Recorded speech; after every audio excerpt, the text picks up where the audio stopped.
Welcome back to the Business Healer Podcast, where we help you quadruple your income while working just 3 hours a day. Now you can get off the roller coaster of feast or famine and finally scale your business the easy way. Hi, I'm Knolly Williams, the Business Healer. I run 3 six-figure businesses while working just 3 hours a day. And in this podcast, I show you how to focus on the things that help you make a ton more money while working a lot less, without the hustle and grind. Let's go. Hey, Knolly Williams here, the Business Healer. And in this episode number 2, I'm going to share with you the trajectory of the different business ventures that I've launched and how I became the Business Healer from a standpoint of different companies that I've owned. My first company I started at age 12 and all the way through. So stay tuned. You're going to love this episode.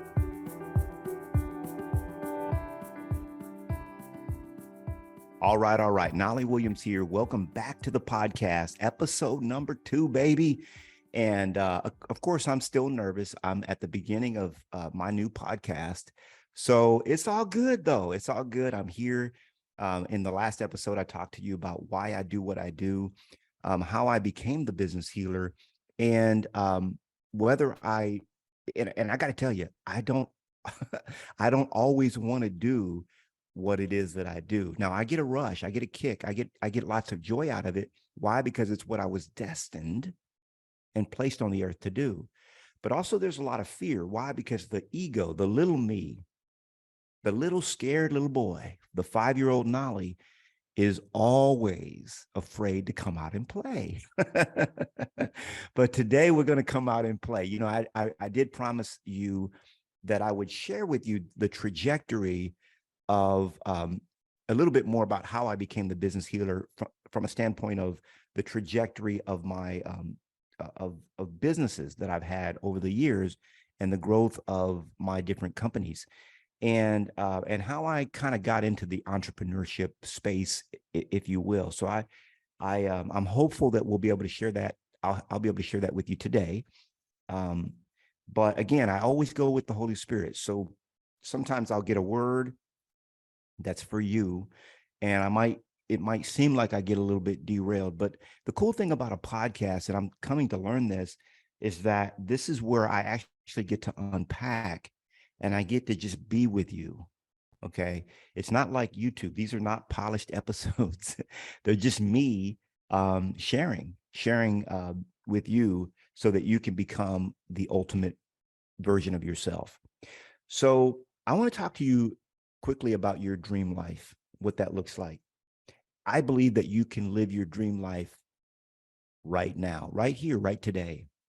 What I do is I help you earn $250,000, $500,000, $1 million or more, 6 or 7 figures, while working just 3 hours a day. And there are actually 5 tenets to it. I'm going to add a 6th one, but the first one is, and think about these as I say them: earn $250,000 or more a year, have nights and weekends off, take 4 to 5 vacations a year, be debt-free, work 3 hours a day.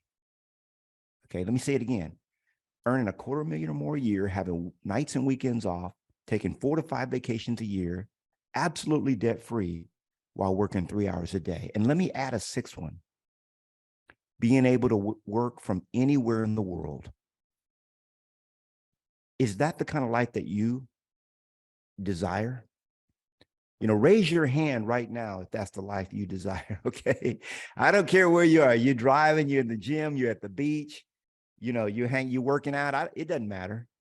Raise your hand, or just boom, give me a chest bump, boom, or a fist bump, if that's the life you desire. I got to tell you, that's not only is that the life you desire, but it's the life you deserve. It's the life you deserve. Forget about this whole concept of, I got to earn it. I got to hustle. I got to grind. I got to get it. No, you were born earning this.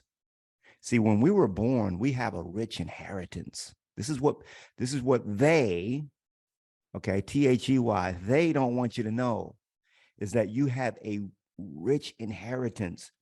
And the reason why most of us, our ancestors, and I'm not talking black, white, Hispanic, Asian. I'm not talking about ethnicity here. I'm saying that our ancestors, okay, of the human race. There's one race. I hope you understand that. There is only one race, scientifically proven that there's one race, and that's the human race. It's the Homo sapiens. That's a member. You're a member of the Homo sapiens race, that family. So our ancestors were born and bred to be workers. Okay, worker bees, worker ants. That's what we were born and bred for. Here I go, getting off topic again. I got a nice agenda set up for you today, but let's see where the spirit takes this. I have no idea. But we were born and bred. It's in our DNA to work. It's in our DNA to be worker bees. It's in our DNA to be worker ants. Okay, but this is not your destiny. It's just in your DNA, and your DNA actually can be recoded. See, there is a lot of information stored in your DNA. There's a lot of memories stored in your DNA. And so when you came into this realm, you came preconditioned for a certain style or way of life. Okay. And that preconditioning was they, They,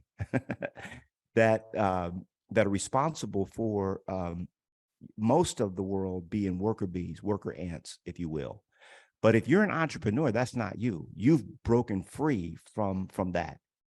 But what I found is that most entrepreneurs, you know what they've done?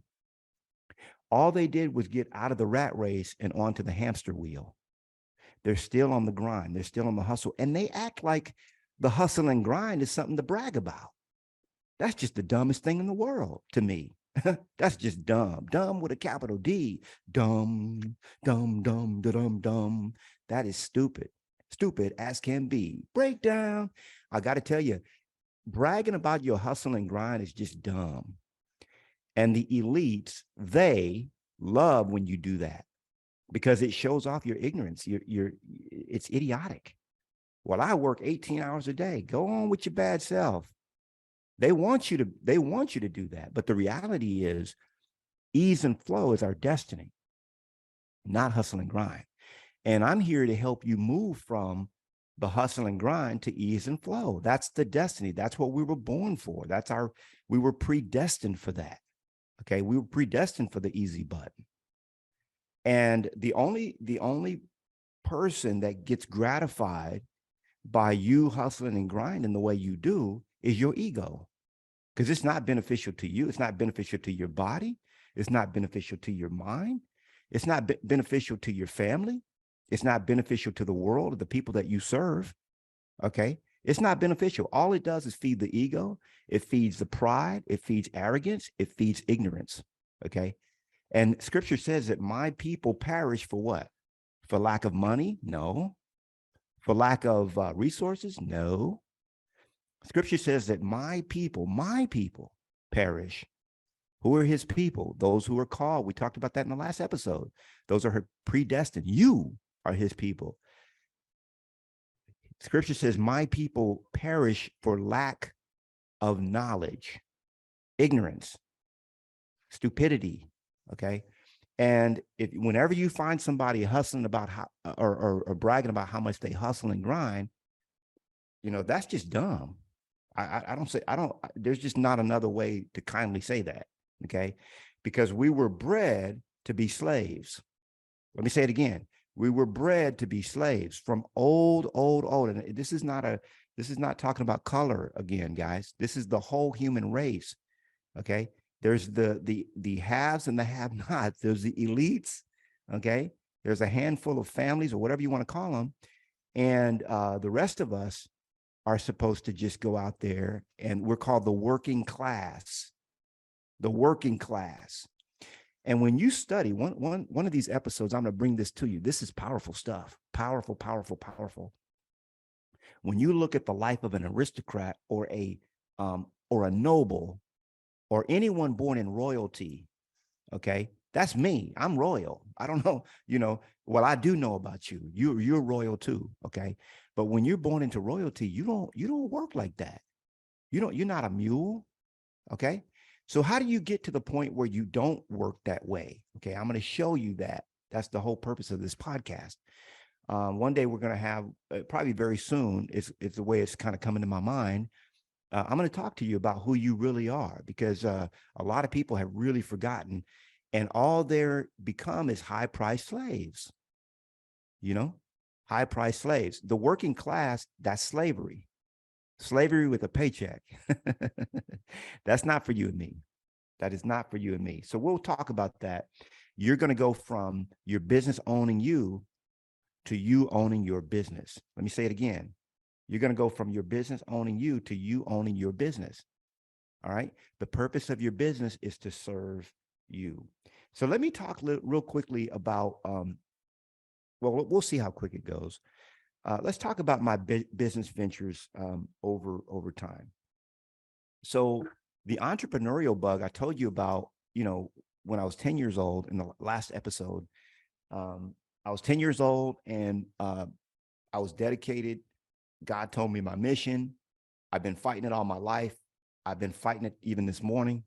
I'm fighting it right now, um, in a sense. I mean, I'm on mission, I'm on task, I'm on point, but I got to tell you, the business healer also needs a healing. Yeah, that's the whole point. Okay. We're all on this journey together. It's not that I'm ahead of you or whatever you might think. Okay. We're all in this journey together, guys. Okay.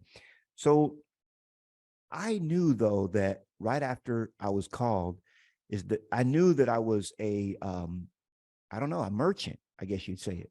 Because back in the old days, if you go back to England, you had the elites, you had the aristocrats, the royals. Those were the lords, the dukes, and so on. And I'm not just talking about kings. I mean, in princes. I'm talking about, there was thousands and thousands of royal families, and noble families, if you will, so called. And they didn't work, guys. I got to tell you, they did work. I'll talk to you about that in a future episode. But they did work a little, but not much. Okay, less than 3 hours a day, I tell you that. But they did have a lot of workers. Yeah, and they were stacking. They made a lot of money. They lost a lot of money too, but they made a lot of money. And so long around the time I was about 12 years old, I got the entrepreneurial bug. So I wanted to become a computer programmer. So when I was 12 years old, mom paid for me to go to computer programming school. You remember I told you she would pay for what, she would buy us anything we wanted. And then she would beat us. So it was that kind of sort of a childhood. But if I wanted a computer, $1,000. Okay, she bought me a computer for $1,000 back in 1982. That's crazy. Okay, but that's also the year that I discovered sales. And I remember reading comic books. In the back of the comic, I don't know if you remember this, back in the 80s, you might not have been around at that time, but in the back of the comic, they had a lot of classified ads, and they'd be selling this or selling that, or promoting this or promoting that. And it was mail order. So I would send away, allow 4 to 6 weeks for delivery and so on. And I would send away for these different schemes, if you will, or, make money, get money fast, make money, get rich quick. Okay. By the way, the fastest way to get rich is slow. Slow is the fastest way to get rich. By the way, most mornings, my wife and I, we don't eat solid food until probably about 1 or 2 o'clock in the afternoon, sometimes earlier, but usually about 1 o'clock. And in the mornings, we're generally drinking. We eat our food. We drink our food, I should say. We drink our food. So it's like fruit juices, fresh squeeze, organic, and lots and lots of herbs and things like that. So let's talk about, sort of this origin of my business ventures. I got into computer programming when I was 12. I was a nerd. Okay. I will admit it. I didn't want anybody in school to know that I was a nerd like that. So I would get on the bus and I would take computer programming classes on the other side of town, on that side of town. You know what side I'm talking about? That side. Okay. And I knew for a fact that I was going to become a computer programmer. But then I always wanted to make money. I don't know about you, but this has been something that has sort of plagued me since early childhood, was that I always wanted to make money. Okay. Have you ever felt like that? Like you just want to, like you want to hustle. And you know, I'm knocking the hustle and grind, but you feel like, man, I want to hustle. I want to grind. Yes, you do. Why? Because it's in your DNA. You've been programmed to hustle and grind. You know, the DNA, it's been scientifically proven that the DNA stores something like 14 generations of information. Let me say it again. The DNA stores something like 14 generations of information. Okay. So information from your mom and dad and before them and before them, you know, great, great, great, great, great, great, great, great, great, great, great, great, great, great, great, great, great grandfather, that information is in your DNA. And so there are certain urges that you'll have just because it's in your programming. Okay. And my thought is, just because it's in my programming doesn't mean that I have to act out on it. Okay. I can understand how I was programmed and I can rise above that. So at age 12, I found this ad and I started getting Grit magazine. You know, you would buy Grit GRIT magazine for X number of cents and you sell it for double what you. And I was fascinated. I can knock door to door. Man, nobody wanted this magazine, but they would buy it because they said 12-year-old little kid on his hustle. I was out there. I was doing it. I was doing my thing, right? Again, the hustle is beneficial for a season, very beneficial. You got to hustle. You got to grind for a season. It's not a life sentence, okay? And then when I was 13, I started selling buttons and posters. I graduated.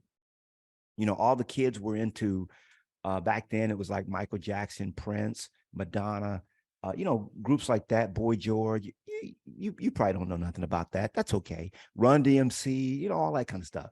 And so I would make buttons and posters. I got this little kit from a company called Badge a Minute, and I was able to make posters and I mean, not posters, but I made buttons, and then I would order posters from this wholesale company that would send them to me. And my dad was an entrepreneur. So my dad, he would be at the flea markets, every swap meet, whatever you call them, every single week, and he'd sell custom jewelry. He made his own jewelry, and I would be right there at the table helping him. And eventually, I was like, man, I'm gonna have my own table. Shoot, I'm about, you know, I'm gonna get my grind on. You know, I want my pocket fat full of money like he had his. And back then, think about this: there was no Apple Pay, there was no credit cards. Okay, it's cash, baby. It's cash on the barrelhead, and that's how it was. And so I started making buttons. I'd sell them for. My cost into it was, so what I'd do is I'd buy magazines like Tiger Beat, Right On magazine, you know, magazines like that, and I would cut out the pictures of the artist, and I would make buttons out of them. So and kids would buy them for $1 each, and it would cost me. I think my cost into a button was like 10 cents. 10, 12, 15 cents, something like that. And so I started making buttons and posters. That's when I was age 13. And I was stacking, I was making money. By the time I was 14, I figured out a new skill, a new scheme, and that was selling candy in school. So mom would give us $5 every day for lunch. We didn't qualify for the lunch program, okay? Because mom made too much money.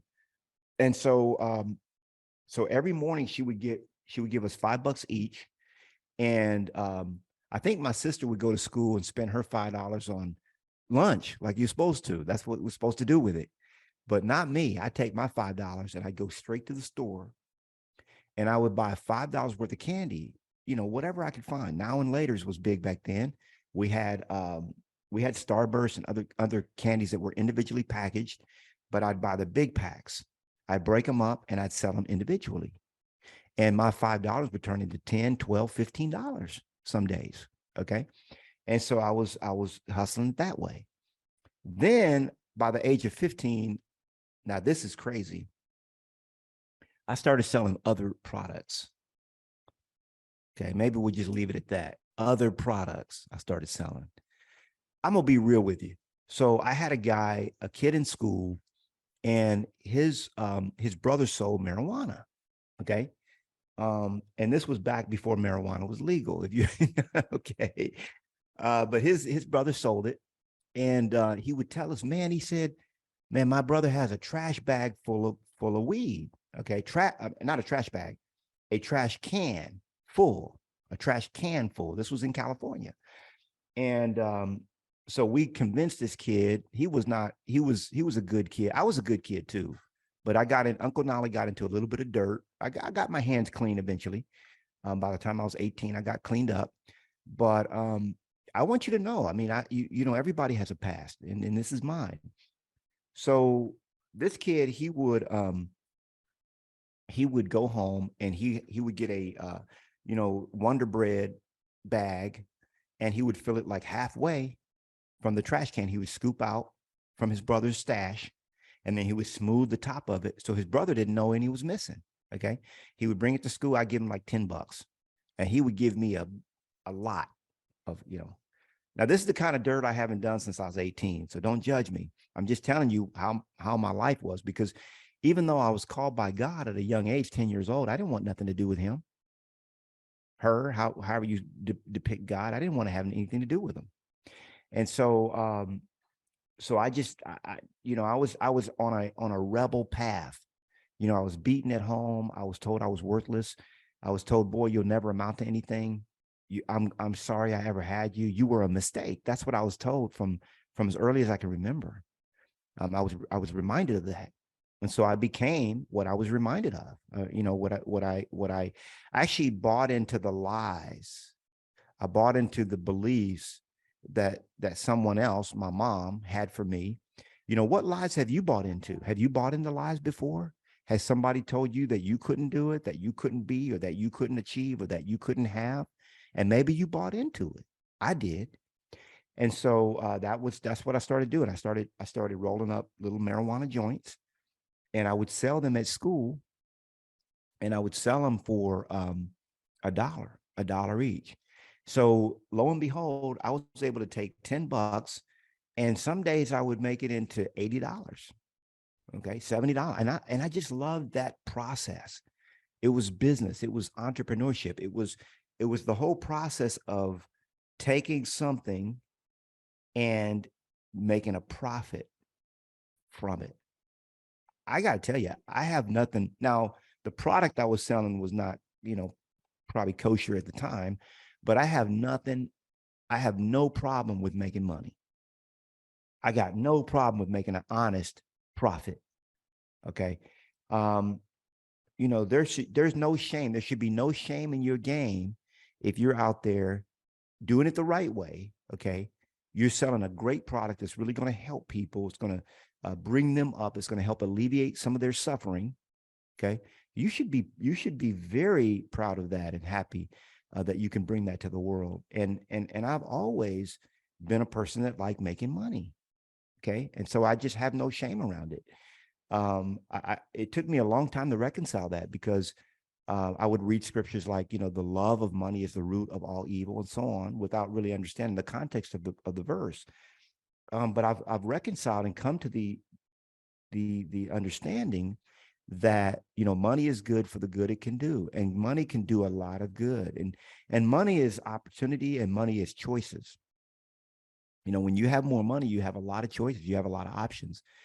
And, it's all going to stay in the world anyway. We can't take it with us, but we can enjoy it while we're here. And so, at any rate, I fell in love with this whole idea of what I call the process of profit and making money from a very young age. When I was 23, when I was 22, I got married the love of my life. At age 23, I started my first quote unquote real business. And I'm 53 right now. Okay. So I've been an entrepreneur for 30 years. It's been 30 years since I collected a W-2. That business at the age of 23, Grape Tree Records, became the #1 Christian rap label in the world. Okay. Exceeded all expectations. And the way I started that company was I got $1,800 that I raised from family and friends. Okay. They just gave me $50 here, $20 there, 25, $50, $100, whatever it was. And I took that, and I got $1,800, and I quit my job, and I started my record company. Okay. And within 4 or 5 years, it was making $150,000 a month, every month. And I made my first $1 million by the time I was 29. I made $2 million that year.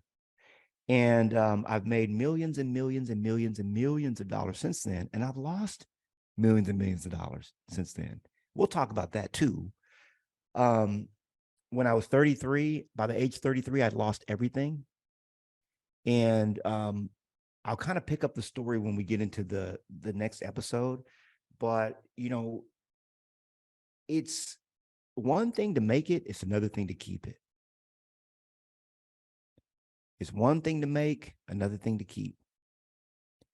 And what I want for you is I want you to be able to not only make money, not only earn money, not only receive good money, but I want you to keep it. And I want you to be wealthy.